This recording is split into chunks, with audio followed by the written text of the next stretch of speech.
ჩემს გულში ვფიქრობ და რასაც ჩემს სულში ვფიქრობ, იმას გეთხოვით. სიმართლე რომ გითხრათ, აი ამას ახლა რაც ხედავ, უბრალოდ მცხვენია. აი ის მცხვენია, რომ როცა ქვეყანა ინგრევა, როცა რუსეთს უვარდებით, მაშინ ასეთი ცოტანი ვართ. ჩემი აზრით დღეს უნდა ვიყოთ ძალიან უფრო მეტი, ძალიან. ჩემი აზრით უნდა ეხა გადაკეტილი იყოს თელი ქალაქი, თელი ქვეყანა, იმიტომ რომ ეხა თუ ჩვენ არ გამოვალთ, ჩვენი თელი ქვეყანა ჩამოგენგრევა. და კიდე ერთი რაღაცა, ვინც ახლა თქვენ სახლებში იხურებთ, ვინც დაკარგეთ იმის სურვილი რომ გამოხვიდეთ და ვისაც გგონიათ რომ უკვე წავაგეთ, იმას გეთხოვით რომ არც აგვიგია, არ დავნავდებით, ქართველები არ ნავდებიან. საქართველოს გაუმარ! გაუმარ! გაუმარ! უხმესი მადლობა!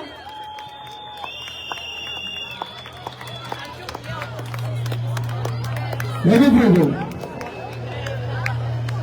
მეგობრებო, ყველამ დავინახეთ, რომ მიუხედავად იმ წინააღმდეგობისა, იმ რეპრესიებისა და ძალადობისა, რასაც ქართული ოცნება ახორციელებს საკუთარ მოქალაქეებზე, საქართველოს მოქალაქეები არ ნებდებიან და აგრძელებენ ბრძოლას. მოდის ზაფხული და ერთადერთი მიზანი რაც ჩვენ გვაქვს, არის რომ ეს ბრძოლა არ შეწყდეს და ეს ბრძოლა გაგრძელდეს გამარჯვებამდე. ჩვენ ვართ საქართველოს მოქალაქეები, რომლებიც არ ვირიცხებთ ქართული ოცნების დამუშავებას. ჩვენ ვართ საქართველოს მოქალაქეები, რომლებიც არ პატიებთ რუსულ რეჟიმს, დამუშავებრივ ქმედებებს და ქართულ ოცნებას, რუსულ რეჟიმს ვეთქვით გაფრთხილებას, რომ ჩვენ უნდა გველოდეს, უნდა ელოდეს და დაითვალოს უკანასკნელი წამები. ქართულმა ოცნებამ უნდა დაითვალოს საკუთარი მარტოობის უკანასკნელი დრო.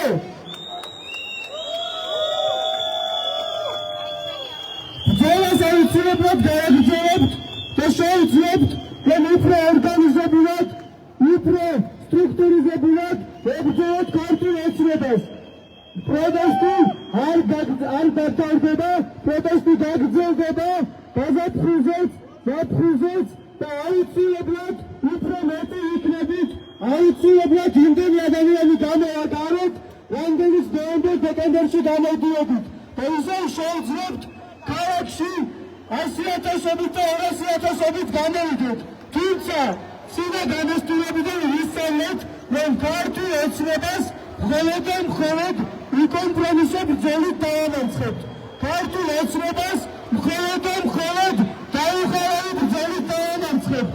დავამარცხებთ მაშინ, თუ უკან არ დავიხავთ და გადავიხადებთ ჩვენს უფლებას, კონსტიტუციით დათვალისწინებულ უფლებას, აჯანყების უფლებას, დაუმორჩილებლობის, წინააღმდეგობის უფლებას და იქნებით უფრო მარტივი, უფრო ორგანიზებულები